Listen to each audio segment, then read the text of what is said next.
마태복음 강해를 중단한 지가 여러 달 됐기 때문에 우리가 무슨 이야기를 하다가 중단을 했었나, 그래도 좀 이렇게 기억을 하고 출발하는 것이 본문 이해에 도움이 될 것 같아서 문맥을 좀 한번 보도록 하죠. 우리 마태복음 9장 35절을 좀 한번 볼까요? 9장 35절. 제가 좀 읽겠습니다. 예수께서 모든 도시와 마을에 두루 다니사 그들의 회당에서 가르치시며 천국 복음을 전파하시며 모든 병과 모든 약한 것을 고치시니라. 이 본문은 우리 삼일교회 비전이 탄생한 주제구절이기도 합니다. 가르치고 전파하고 치료하시고. 사실 이 세 가지 명령은 예수님이 이 땅에 오셔서 가장 핵심적으로 집약된 사역의 줄거리예요. 그것을 그대로 이 땅의 교회들이 많이 붙잡고 또 집중하고 있는 것 또한 사실입니다. 한 해를 출발하면서 우리 삼일교회 주신 세 가지 비전을 다시 한번 이렇게 각인하고 들어가는 것도 유의미하겠죠? 마저 읽어드리겠습니다. 36절, 35절은 예수님의 사역의 핵심 요약이라면 36절, 무리를 보시고 불쌍히 여기시니 이는 그들이 목자 없는 양과 같이 고생하며 기진함이라. 여러분, 이것이 예수 그리스도께서 사역하시던 세상의 모습이에요. 기진하고 굶주려 있고 탈진해 있는, 그것이 세상의 전형적인 그 그림입니다. 37절을 한번 보십시다. 이에 제자들에게 이르시되, 그렇기 때문에 제자들에게 말씀하시는 거죠. 추수할 것은, 이게 번역이 생략된 게 하나 있어요. 정말, 이 단어가 사실은 번역이 좀 충분히 돼야 되는데 이게 어떻게 이제 생략이 됐습니다. 근데 원문에 보면 정말이라는 단어가 정확히 있습니다. 그리고 정말 많되, 정말 많되. 근데 그 다음에 또 빠진 단어 하나가 있는데, 그러나 일꾼이 적으니. 그러니까 이걸 전체 제대로 번역을 해서 다시 우리가 읽자면 이렇게 읽어야 의미가 충분히 두드러져요. 이에 제자들에게 이르시되 추수할 것은 정말 많되 그러나 일꾼이 적으니, 그러므로 추수하는 주인에게 청하여 추수할 일꾼들을 보내 주소서 하라. 자, 그러면 우리가 머릿속에 순서를 자연히 흘려보내다 보면, 예수님이 오셔서 가르치고 전파하고 치료하시고 이 3대 사역을 집중하셨어요. 왜 그러셔야만 했는가? 세상은 전부 불쌍히 여김을 받을 만큼 기진하고 탈진되어 있기 때문에. 그런데 일꾼이 없어요. 정말 그렇게 돌봐야 될 현장은 많은데 일꾼이 없어요. 그래서 지난주까지가 어떤 내용을 담아 끝냈는가 하면, 일꾼을 보내달라는 청을 주인에게 하라. 자, 그런데 10장으로 넘어와서 그 일꾼을 뽑습니다. 2절서부터 볼까요? 12사도의 이름은 이러하니 베드로라는 시몬을 비롯하여 해서 12명의 사도들 이름이 쭉 열거가 돼요. 그러면 아주 그 흐름이 여기까지는 자연스러워요. 그런데 그냥 무조건 일꾼을 뽑아놓은 게 아니라 예수님은 철저하고 정확한 분이라서 그 일꾼을 뽑을 때 그냥 뽑는 게 아니고 1절을 보시면 이렇게 되어 있습니다. 10장 1절. 예수께서 그의 12 제자를 부르사 더러운 귀신을 쫓아내며 모든 병과 모든 약한 것을 고치는 뭘 주세요? 뭘 주세요? 권능을 주세요. 할렐루야.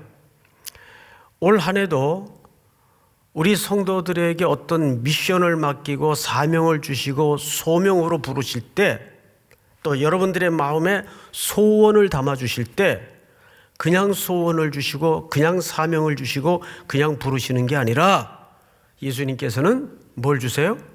권능을 허락해 주시는 줄을 믿습니다. 그렇게 주님은 권능을 주셨어요. 그러면 이제 그렇게 뽑혀진 사도들이 어떤 내용을 예수님에게로부터 부탁받는가? 그것이 한 해를 출발하는 우리 모두가 들어야 될 이야기입니다. 여러분, 그거야 뭐 2000년 전에 12제자, 즉 사도들에게 한 얘기지 2000년이 흘러버린 오늘 우리에게 무슨 연관이 있나? 정말 그럴까요? 이 12제자들은 12사도입니다. 이 사도들에게 사명과 권능을 주셨어요. 그럼 이 12사도는 뭐의 기초가 되었죠? 훗날? 교회의 기초가 되었어요. 머리는 예수 그리스도시고 그 몸을 이루는 교회의 기초 역할을 한 사람들이 이 12사도예요. 그렇다면 오늘날 그 교회는 누굽니까? 머리 대신 그리스도를 중심으로 우리 성도님들이 바로 교회입니다. 그래서 우리 전영원 목사님이 작사 작곡한 유명한 CCM 중에 너는 교회가 되어라. 기억하시죠? 우리가 교회예요. 그럼 지금부터 예수님이 이 뽑은 12제자에게 권능을 주시고 그 권능으로 부탁하고 싶은 것이 세 가지예요. 그래서 오늘 말씀의 제목이 뭐죠? 새길을 출발하는 성도들의 세 가지 자세, 세 가지 태도. 과연 한 해를 이렇게 출발하면서 우리 삼일교회 성도들에게, 이 땅의 성도들에게 예수님은 무슨 부탁을 하셨을까? 그거를 세 가지 단계로 우리가 한번 살펴보도록 하겠습니다. 첫 번째 우리 7절 8절을 한번 볼까요? 7절 8절. 가면서 전파하여 말하되, 여기 전파라는 것을 케리소라는 말을 쓰는데 이 말은 이런 뜻입니다. 미리 가서 소식을 전해라, 그 뜻이에요. 케리소, 미리 가서 소식을 전해라. 자, 첫 번째가 뭐냐면 가면서 전파하여 말하되 천국이 가까웠다 하고 병든 자를 고치며 죽은 자를 살리며 나병 환자를 깨끗하게 하며 귀신을 쫓아내되 너희가 거저 받았으니 거저 주라. 자, 한번 따라서 해볼까요? 첫 번째 주님의 부탁이 뭐냐 하면 따라서 합니다. 거저 받았으니 거저 주라. 예. 요즘 어떤 개그우먼 여성분이 그런 노래를 막 부르고 다니더라고요. 입 닫고 지갑 한번 열어주라. 그런 노래가 또 있어요. 보니까. 노래가 재밌더라고요. 이렇게 귀에 착착 감겨요. 그런데 오늘 첫 번째 한 해를 출발하는 우리 성도들에게 주님이 중요하게 주시는 삶의 원리가 거저 받았으니 거저 주라. 여기 거저라는 말은 선물이라는 개념이에요. 우리는 다 하나님께로부터 받은 거예요. 우리 지난 금요일 첫 예배를 드리면서 청지기로부터 배우는 세 가지 지혜에 대해서 말씀을 들었었어요. 그 청지기로부터 배울 수 있었던 세 가지 지혜 중에 첫 번째가 뭐였습니까? 첫 번째가 불의한 청지기가 주인의 것을 낭비했어요. 허비했어요. 그 사실을 전에도 그 주인이 불러서 사실 확인을 해보니까 사실로 드러났어요. 해고. 큰일 났네요. 불의한 청지기는 이제 고민에 빠졌습니다. 어떡하나. 그러다가 기가 막힌 아이디어 하나가 떠올랐어요. 주인에게 빚진 사람을 불러다가 다 탕감을 해줬어요. 그 이유는 이렇게 하면 저들이 나를 자기 처소로 영접할 것이다. 쫓겨난 다음에. 그때 제가 성도님들에게 설교 중에 물었던 질문이 있습니다. 그 청지기는 어째서 주인에게 빚진 자를 불러다가 마치 인심 쓰듯 그렇게 다 탕감을 해줄 수 있었을까? 그 귀결되는 답이 뭐예요? 자기 것 아니니까. 그 돈이 자기 것이라면 그렇게 못하죠. 자기 것 아니니까. 근데 그 자기 것이 아니라는 인식이 언제 제대로 확 들어왔나요? 예. 사면 통고, 해고 통고를 받고서야, 이건 결국 뭐 내 거 아닌데 뭐. 이건 내 거 아닌데 뭐. 그러니까 거기서 말하는 해고 통고라는 것은 우리 인생으로 치면 사망의 선고를 받은 거예요. 죽음의 그림자가 지금 왔다 갔다 하는 거예요. 천하 돈을 갖고 있던 부자라도 탁 병에 걸리고 누우면 그때 생의 본질 앞에 서게 돼요. 이거 다 놓고 갈 건데. 결국 우리 피조물인 인간이 하나님 앞에 늘 잃어버리지 말아야 될 삶의 태도는 우리가 전부 받았다는 거예요. 청지기라는 거예요. 근데 구약에도 보면 엘리사가 나만 장군 병을 고쳐주고 살해하려니까 나만 장군이 안 됩니다. 돌려보내죠. 근데 그 뒤를 엘리사의 종 게하시가 따라가요.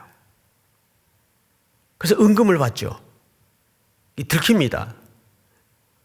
한번 성경을 볼까요? 구약 성경. 엘리사가 이르되 한 사람이 수레에서 내려 너를 맞이할 때 내 마음이 함께 가지 아니하였느냐. 지금 어찌 은을 받으며 옷을 받으며 감람원이나 포도원이나 양이나 소나 남종이나 여종을 받을 때이냐. 게하시는 하나님의 이름으로 고쳐진 그 나만 장군의 사례를 공로의 대가로 받아버려요. 그러니까 이 땅의 모든 삶의 태도는 우리가 거저 받았으니 거저 주라. 사랑하는 성도 여러분, 작년 한 해 참 어려웠지만 그 중에서도 감사한 것은 우리 삼일교회가 어느 해보다도 가장 많이 나누었던 한 해였습니다. 어떻게 그게 가능했을까요? 여러분들의 순종과 거저 나누어진 은혜를 드린다는 고백으로 드린 예물이 모아져서 어느 해보다도 가장 많이 아웃풋을 냈어요. 성도 여러분, 2021년은 우리 모든 성도들의 일상 속에 어느 해보다도 더 많이 나누어주는, 난 나눌 게 없는데, 여러분 나눌 게 없는 사람은 없어요. 제가 엊그제 참 감동적인 얘기를 들었어요. 부인은 82세, 할아버지는 89세.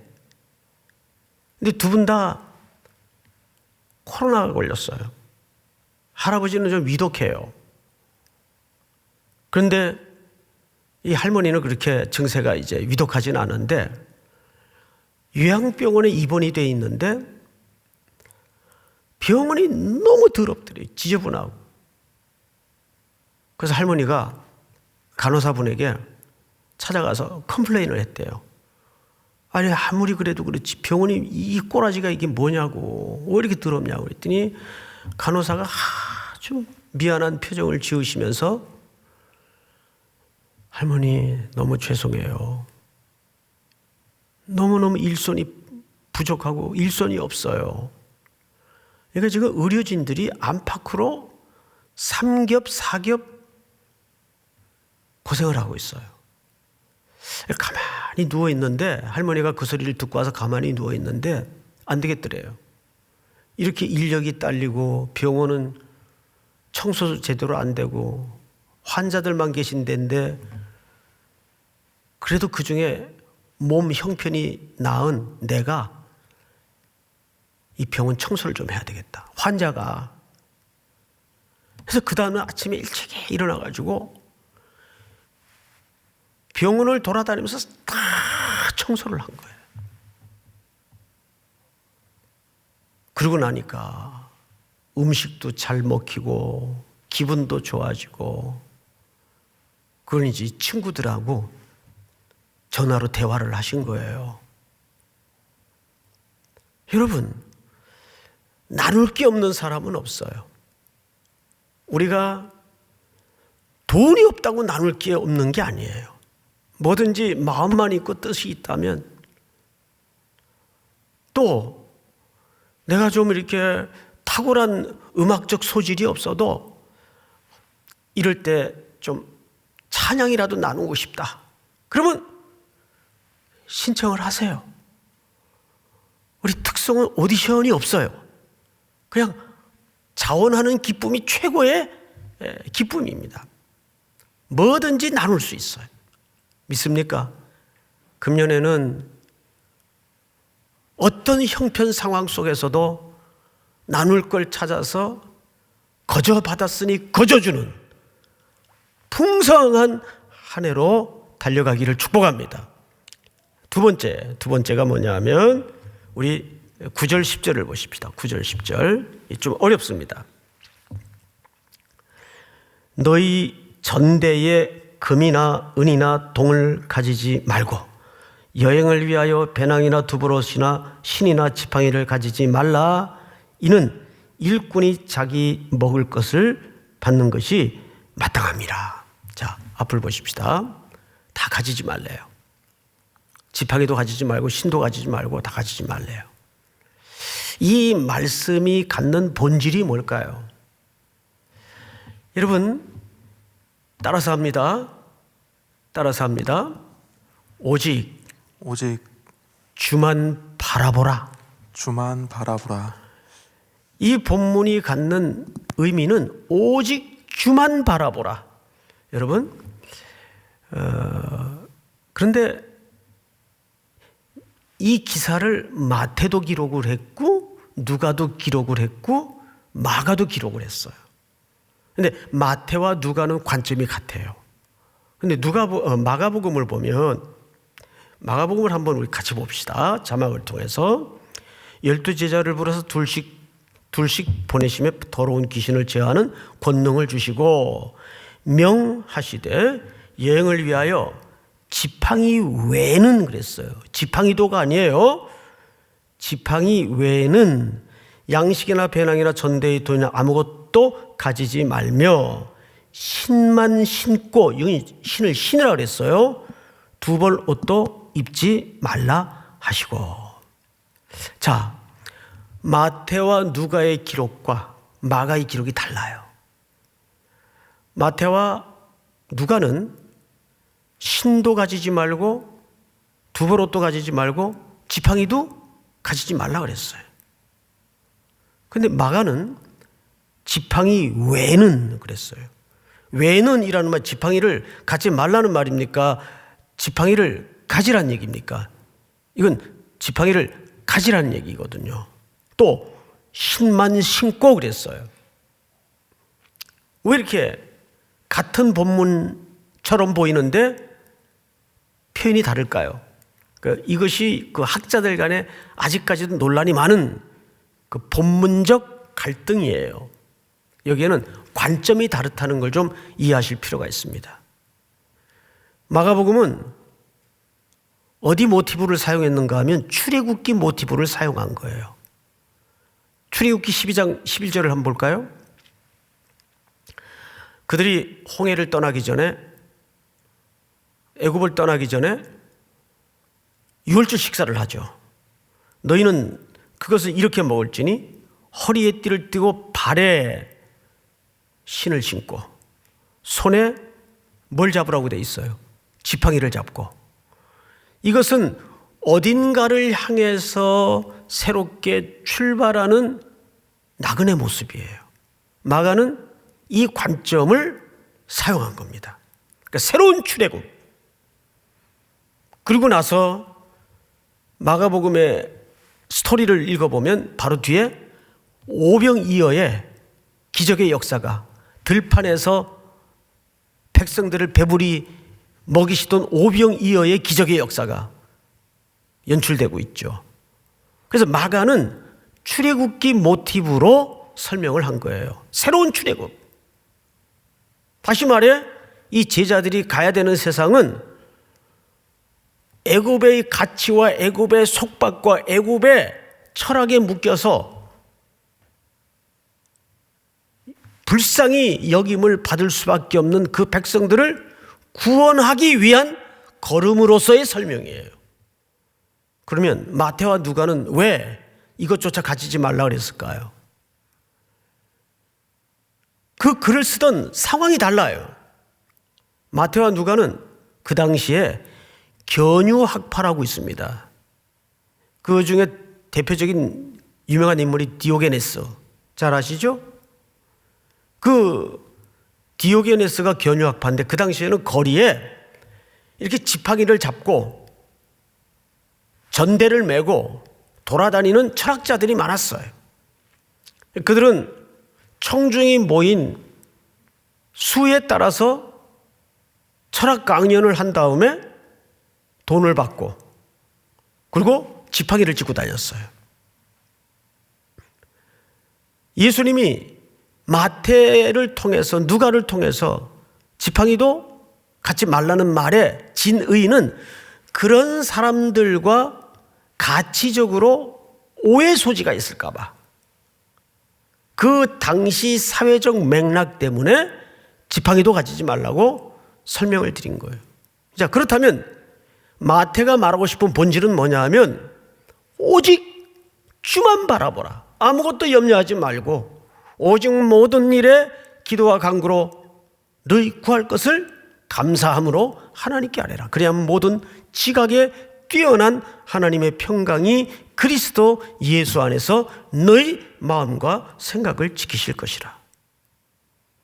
사랑하는 성도 여러분, 마태복음 6장에 보면 우리가 이미 강의했던 내용이지만 하늘에 나는 새를 보라. 들에 핀 백합화를 보라.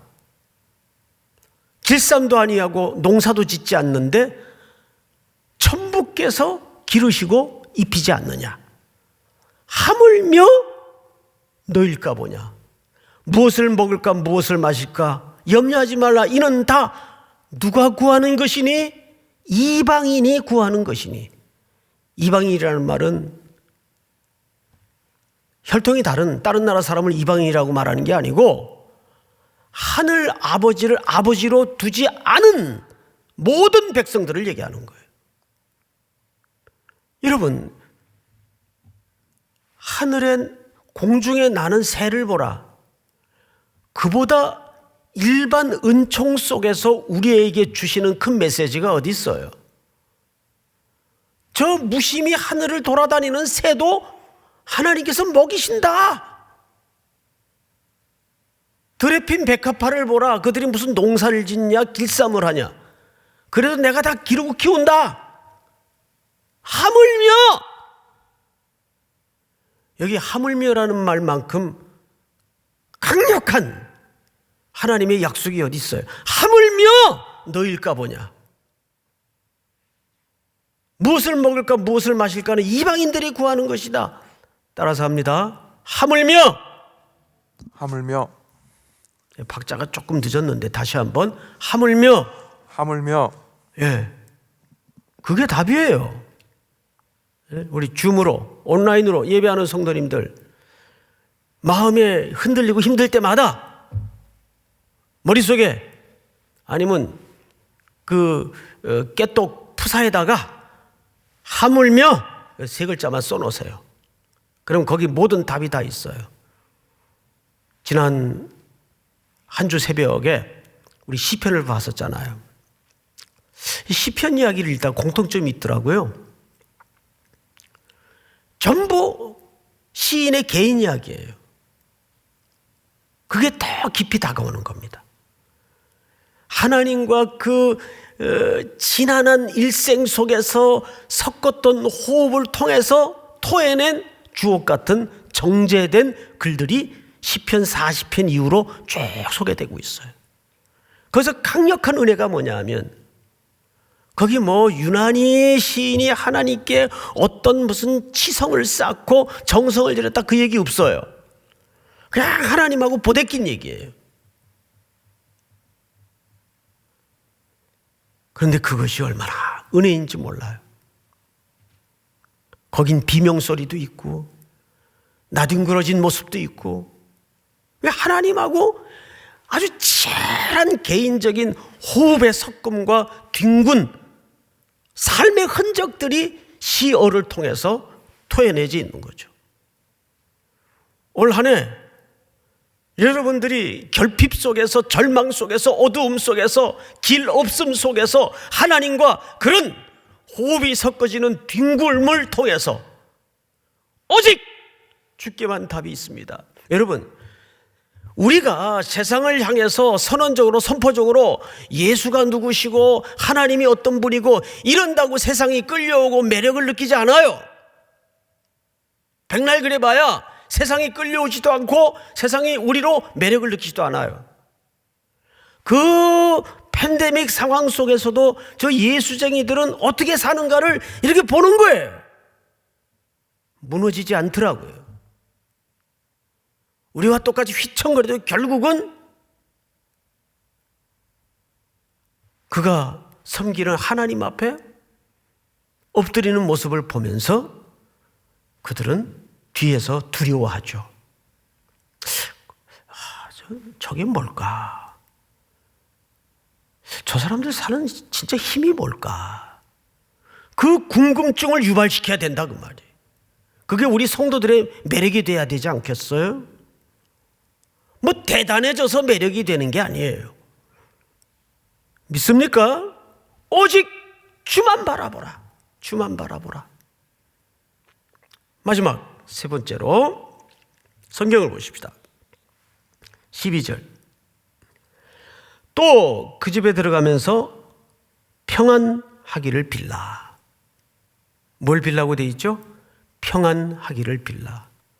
여기서 말하는 평안은 요한복음 14장의 말씀처럼 내가 너희에게 평안을 끼치노니 내가 주는 평안은 세상이 주는 것 같지 아니하니라. 그러면 예수님이 주신다는 평안의 실체는 뭘까요? 예수님 그 말씀하시고 십자가 지러 가셨어요. 그러니까 여기서 평안을 빌라는 말은 그냥 선언적 평안을 얘기하는 게 아니에요.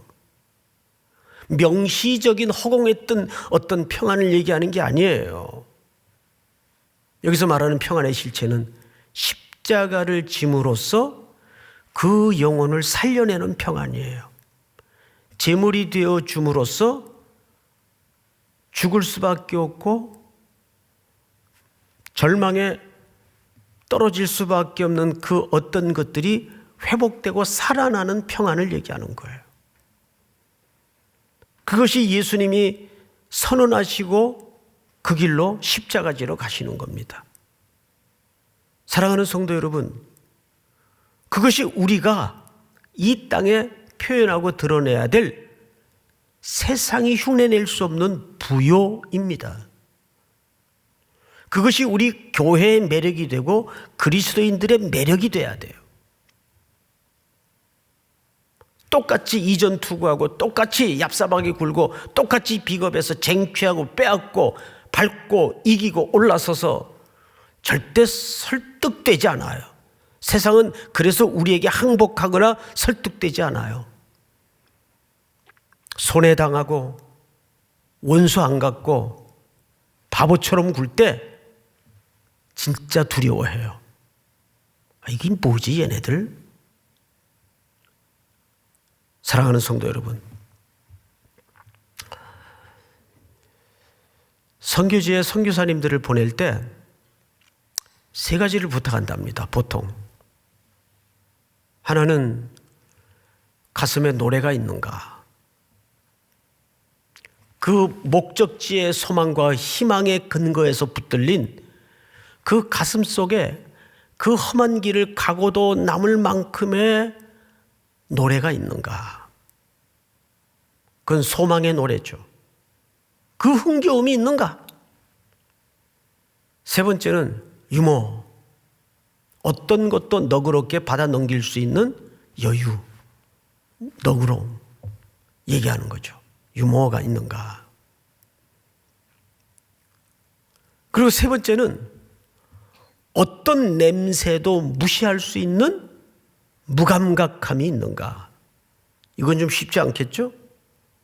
그러니까 끈끈이 우리가 세상에 대해서 날카롭게 대립각을 세우고 반응해서는 이 길을 갈 수가 없어요. 또 누가 건드리면 이게 툭 털고 그냥 또 일어나서 상대 안 하고 가는 거예요. 그런 사람이 진짜 겁나잖아요. 그런데 누가 건드리면 냥거리면서 왜 날 건드려? 날 뭘로 보고? 이러고 이제 대꾸하다 보면, 반응하다 보면 어떻게 이 멀고 길고 험한 길을, 이 순례길을 갈 수가 있겠습니까?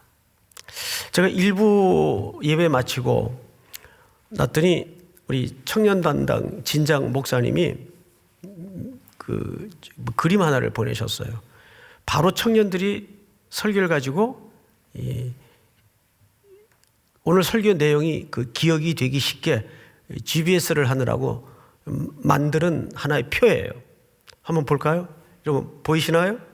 예, 기빙, 주다. 거저 받았으니 거저 주라. 여기 좋죠?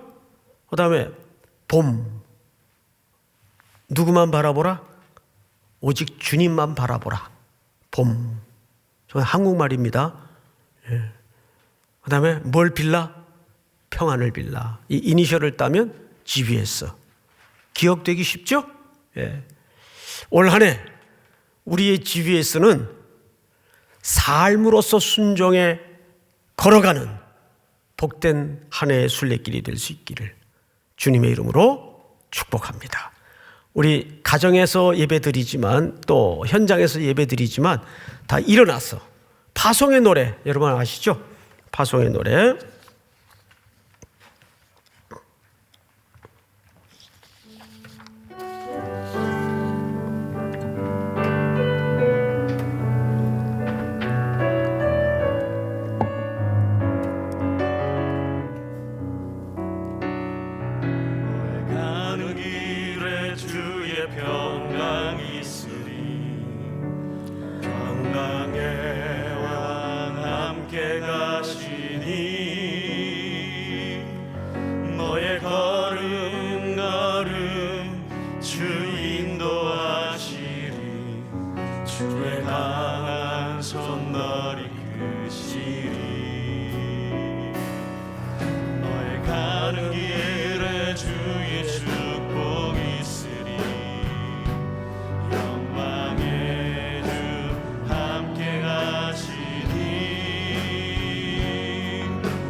너는 주의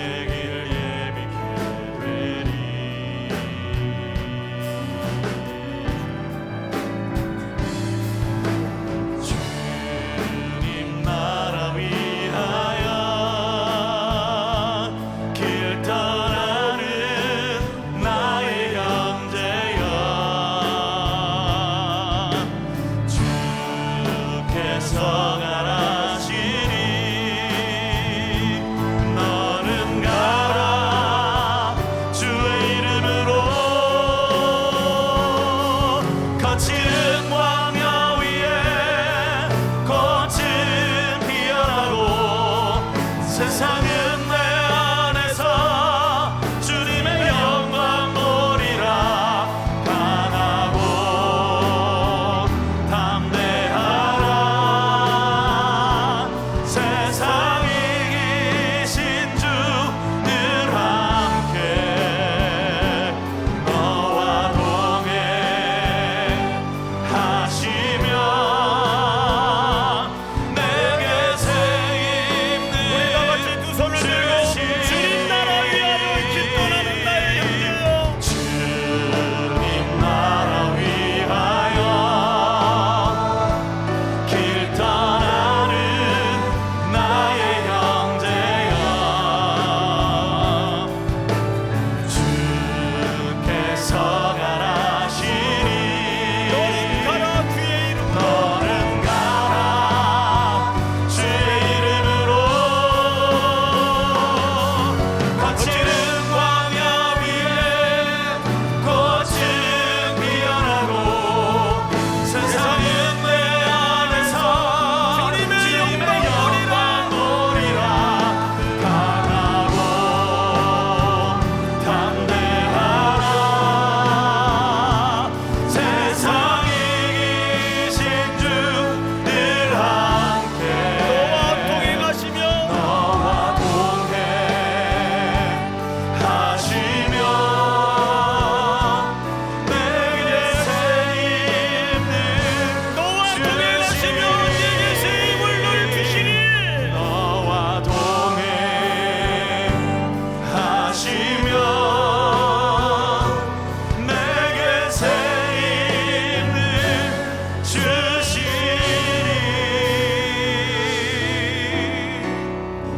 우리 머리 숙여 한번 기도합시다. 오늘 주신 세 가지 가르침처럼 올 한 해 많이 나누는 한 해가 될 수 있도록 우리에게 권능과 은혜를 부욕케 하여 주시옵소서. 오직 어떤 환경 속에서도 주님만 바라보게 하여 주시옵소서. 만나는 이마다 내가 머무는 곳마다 하나님의 샬롬과 하나님의 평안이 임할 수 있도록 함께하여 주시옵소서. 그 평안을 위하여 기꺼이 제물되는 삶을 순종토록 함께하여 주시옵소서. 주여 부른 다음에 기도합니다. 주여. 하나님 아버지 감사합니다.